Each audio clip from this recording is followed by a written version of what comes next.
Esse é uma cápsula e nós vamos falar agora sobre a situação do Tagliaferro, né? Mais cedo a gente fez um vídeo falando que ele tinha sido preso, que ele foi levado por 3 soldados, 3 policiais italianos, os Carabinieri, foram lá na casa do Tagliaferro, lá na Itália, e levaram ele para a delegacia. Agora a gente tem mais informações sobre o que aconteceu.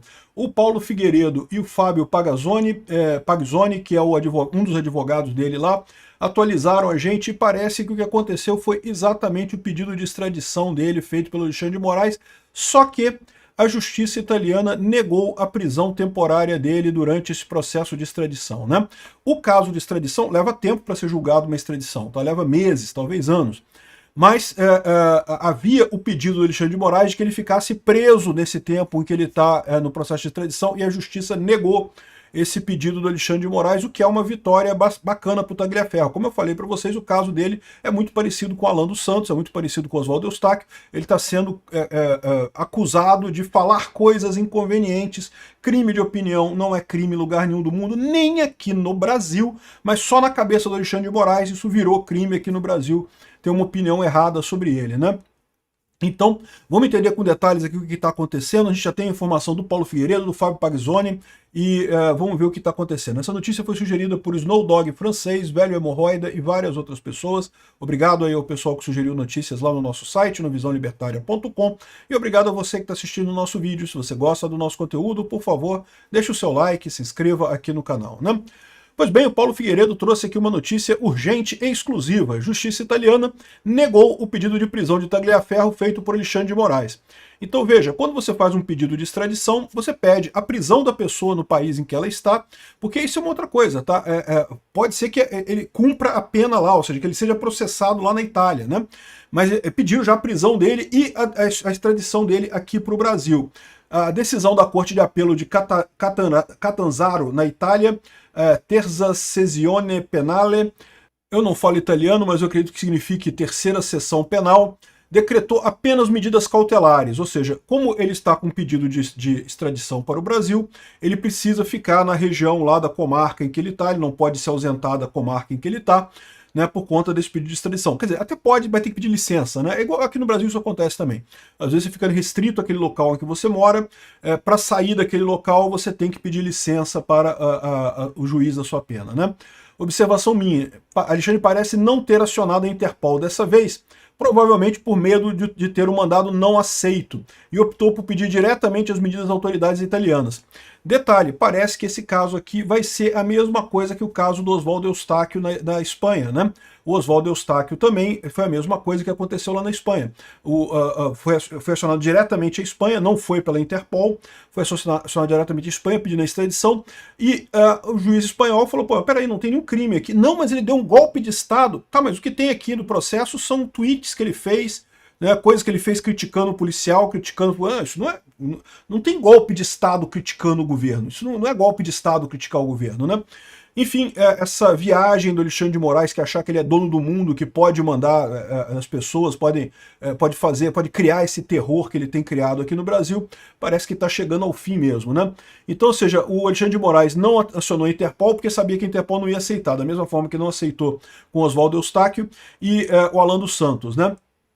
E aí tentou direto a justiça italiana. A justiça italiana, é lógico, ainda vai avaliar a extradição dele, tá? Pode ser ainda que ele seja extraditado. Então lembra que extradição é um negócio sério, a Itália sim extradita, mesmo cidadão, se for, como é o caso dele, ou o caso da Carla Zambelli, extradita cidadãos italianos porque entende que pode estar usando a cidadania apenas para fugir do país, né? Então ele pode sim ser extraditado, mas eu acredito que não, tá? Porque é o que eu vejo, é o que eu falo para vocês. Nesse caso é justamente crime de opinião, que não é crime em lugar nenhum e nem aqui no Brasil. Fica muito claro essa coisa, né? Ah, mas a Carla Zambelli foi presa. Pois é, como eu falei para vocês, o caso da Carla Zambelli é um pouco mais complicado que os outros. O caso dela, eu não estou dizendo que seja justo, não, com certeza o Alexandre de Moraes está perseguindo ela também, mas a verdade é que o caso dele não é uma coisa obviamente falsa, não é uma coisa que você olha e fala, porra, isso aqui não tem lógica, né? O que? Tá acusando o cara porque ele soltou mensagens que mostravam que o Alexandre de Moraes estava fazendo sacanagem. Pô, isso aí não é, isso é perseguição, pô. Né? Então, assim, fica muito claro que não é que o cara não é um criminoso. O caso da Carla Zambelli De novo, ela está sendo perseguida? Sim, está sendo perseguida, mas não é um caso óbvio. Houve uma fraude, houve uma invasão no sistema do CNJ, né? E aí, enfim, esse é o problema, né? Por isso que no caso dela, ela está presa ainda lá na Itália, aguardando a extradição dela. Existe tentativa de soltura, liberdade provisória. Eu imagino que em algum momento ela vai conseguir, até porque esse processo é todo absurdo, mas até lá é mais complicado o caso dela, né? Vamos ouvir aqui o que o Fábio Pagnozzi falou aqui.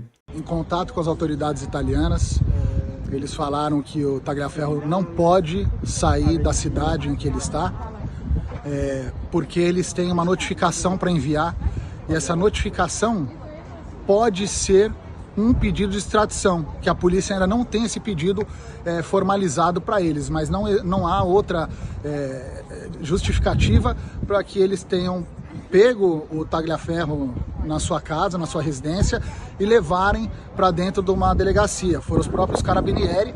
Então o Tagliaferro vai voltar hoje para a casa dele, e aí nós vamos saber mais notícias no passar do dia.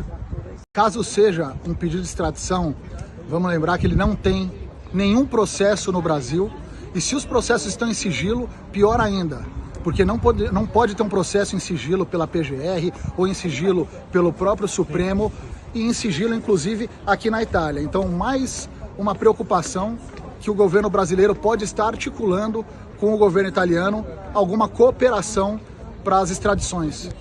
Então, ou seja, o que ele falou aqui parece que bate com o que diz o Paulo Figueiredo, né, que ele tem que ficar na comarca dele, vai ficar em casa livre, não está preso, não é prisão domiciliar não, tá? Ele está em casa, mas ele pode sair de casa, pode fazer o que ele quiser. Só se ele for viajar para outra cidade, for sair da região onde ele está, é que ele teria que notificar lá o juiz que tá cuidando disso, né? E outra coisa é essa questão da extradição e também a questão desse processo invisível que não tem contra ele, né? O processo invisível, eu não sei, eu não duvido nada que existam processos secretos no STF. A gente viu isso na época da ditadura militar brasileira, a gente já viu aqui no Brasil os pedidos do Alexandre de Moraes para censurar pessoas, pedidos secretos, com ordens secretas, sem motivação, sem nada, uma coisa realmente sem sentido algum, coisa de ditadura mesmo, né? E essa é a situação. Eu fico me perguntando quanto tempo que o pessoal vai se convencer que a gente está numa ditadura, né? Tem mais um vídeo aqui do Fábio Pagnozzi, vamos entender aqui o que ele está dizendo aqui. Mas tudo isso em super sigilo. O Tagliaferro daqui a pouco vai estar em casa, ele foi levado pela polícia com uma desculpa de que se verificasse a residência, o domicílio, isso aqui na Itália não existe. Chegando na delegacia, a delegacia notificou a defesa aqui da Itália, em que tivemos acesso que existe um mandado de prisão em aberto no Brasil, expedido pelo ministro Alexandre de Moraes, no dia 31/7, e posterior a isso, 26/8, praticamente agora, houve um pedido de extradição. Mas tudo isso em super sigilo. Ninguém teve acesso, nem a defesa dele no Brasil, o próprio Eduardo Cuntos, ninguém tinha acesso a essas informações. E aqui na Itália, isso surgiu de uma maneira muito estranha. E quais foram os argumentos do ministro Alexandre de Moraes?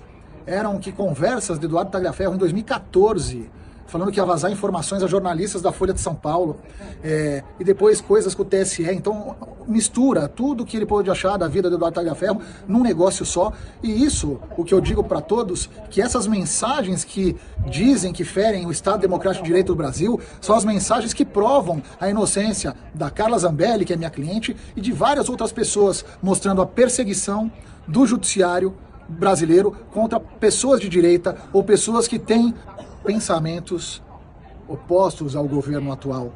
Essas perseguições que estão aí mais do que claras no Brasil, essas mensagens do Eduardo Tagliaferro, que disse, ajudam milhões de pessoas que são perseguidas, que se sentem perseguidas politicamente e que não aguentam mais a injustiça. As mensagens então vazadas do TSE eram confidenciais, isso se torna um crime, mas então a perseguição contra parlamentares e pessoas de direita não era um crime. Aí entra uma grande questão. Até onde algo confidencial não pode ser, então, dito se você vê um crime nesse meio? Então, mais uma vez, eu vejo com muita tristeza o que acontece no judiciário brasileiro, o que os advogados têm que passar, porque na verdade vira simplesmente um papel institucional porque está pronta a decisão, o advogado não tem acesso a nada, a pessoa depois é presa, é detida, a Carla está aí sofrendo com tudo isso, extradições acontecendo, pedidos a todo momento, e a defesa simplesmente tem que fazer o papel dela, que é nada mais nada menos do que aguardar. Então ele confirmou que era um processo secreto do Alexandre de Moraes com pedido de prisão e extradição do Eduardo Tagliaferro, é o que a gente imaginava que seria mesmo. E o que ele colocou ali também é a questão da confidencialidade, da quebra de confidencialidade. A gente já falou sobre isso aqui em outros vídeos. Quebra de confidencialidade, a questão da confidencialidade de dados do governo, ela não pode ser desculpa para ocultar outros crimes. E o que o Eduardo Tagliaferro fez foi justamente mostrar que haviam crimes sendo cometidos pelo Alexandre de Moraes. Então ele não vazou dado sigiloso de forma errada, não, isso é. Dado confidencial nesse caso tem que ser apresentado, tem que ser mostrado, exatamente porque está no interesse da sociedade, né? A jurisprudência é muito clara nesse aspecto, ou seja, a confidencialidade não pode ser usada para esconder crimes. Então o Alexandre de Moraes, sem dúvida alguma, tem que responder pelo que ele está fazendo, e o Eduardo Tagliaferro está justificado em sua ação, porque justamente visava proteger um bem jurídico maior, que é a integridade do processo judicial brasileiro, né? Então é isso que nós sabemos até aqui sobre o caso do Eduardo Tagliaferro. Ele não foi propriamente preso, ele foi levado até a delegacia para receber essa ordem, né, esse aviso de que havia um mandado de extradição contra ele, que estaria sendo julgado e coisa e tal, e também para ser avisado sobre a questão dele ter que ficar na comarca em que ele está lá. Ele não pode se ausentar daquela comarca, mas ele está livre para continuar todas as operações dele aqui, né? O Paulo Figueiredo está fazendo um Spaces agora com o Eduardo Tagliaferro. O Eduardo Tagliaferro já está em casa, já chegou em casa agora no momento que eu estou gravando esse vídeo aqui, no finalzinho ele chegou em casa, falou com o Paulo Figueiredo e aparentemente então não, a gente já tem a resposta, ele não está proibido de falar na internet. O Alexandre de Moraes não conseguiu absolutamente nada, iniciou o processo de extradição, mas isso a gente imaginava que ele iria fazer de qualquer forma. A gente tem aqui justamente qual é aqui, o pedido aqui que tá, ó, o pedido de extradição e coisa e tal, falando sobre Eduardo Tagliaferro, a corte, terça corte, não sei o que lá. Enfim, essa daqui é a ordem que foi feita contra ele, justamente pelo Alexandre de Moraes, mas que a justiça negou. Quer dizer, negou a prisão preventiva. Ele vai responder a extradição vai ser calculada, mas é aquilo que eu falo para vocês, vai acontecer o mesmo que aconteceu com Oswaldo Eustáquio. Vão processar todo o processo de extradição e no final vão dizer que, olha só, pô, isso é crime de opinião, isso não tem crime de verdade aqui. O fato da justiça não ter ordenado a prisão dele já deixa claro de que a justiça não está muito amiga desse mandado de extradição, não. Extradição, tipicamente, quando o juiz acha que vai extraditar mesmo, já manda prender o cara porque teme que o cara fuja de novo, né? Se o cara fugiu do Brasil até a Itália, é de se imaginar que ele possa fugir da Itália para outro lugar. Por isso que, geralmente, quando você começa um processo de extradição, você já prende a pessoa. Mas a juíza não está muito convencida dessa história para essa situação aqui. Então, mais uma derrota do Alexandre de Moraes. Vai ser a terceira até aqui. Alan dos Santos, Oswaldo Eustáquio e agora Eduardo Tagliaferro. Obrigado por assistir o vídeo até o final. Além de curtir, compartilhar e se inscrever no canal, considere se tornar patrocinador com valores a partir de R$ 1,99. Clique no botão Seja Membro abaixo para saber as condições e vantagens de patrocinar o canal. Mais informações sobre o nosso projeto, visite nossos sites indicados na tela.